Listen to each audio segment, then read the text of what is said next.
ஜூலை 1 முதல் ஆகஸ்ட் 3 வரை Malaysia Singapore நில எல்லை பகுதியில் மேற்கொள்ளப்பட்ட அமலாக்க நடவடிக்கைகளின் போது சாலை போக்குவரத்து இலாகா ஜேபிஜே RFID வாகன நுழைவு அனுமதி VEP டேக்குகளை நிறுவுவதற்கும் செயல்படுத்துவதற்கும் தவறிய சிங்கப்பூரில் பதிவு செய்யப்பட்ட வாகனங்களுக்கு 4,45,800 ரிங்கிட் மதிப்புள்ள 1,489 சம்மன்களை வழங்கியுள்ளது.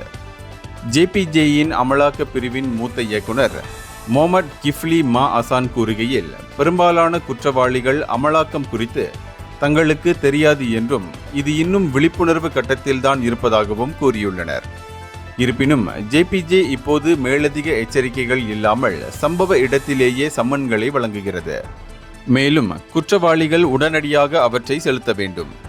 இதுவரை கிட்டத்தட்ட 90% சிங்கப்பூர் வாகனங்கள் இணங்கியுள்ள நிலையில் 2,77,930 VEP டேக்குகள் வழங்கப்பட்டுள்ளன. மேலதிக அறிவிப்பு வரும் வரை இந்த அமலாக்கம் தொடரும் என்றும் தெரிவிக்கப்பட்டுள்ளது. சிங்கப்பூர் ஓட்டுநர்கள் தங்கள் VEP டேக்குகளை பதிவு செய்து செயல்படுத்தி 1987 ஆண்டு சாலை போக்குவரத்து சட்டத்தின் பிரிவு 66H அடைப்புக்குறி 7 கீழ் விதிக்கப்படும் 300 ரிங்கிட் வரையிலான அபராதத்தை தவிர்க்குமாறு கேட்டுக்கொள்ளப்படுகிறார்கள்.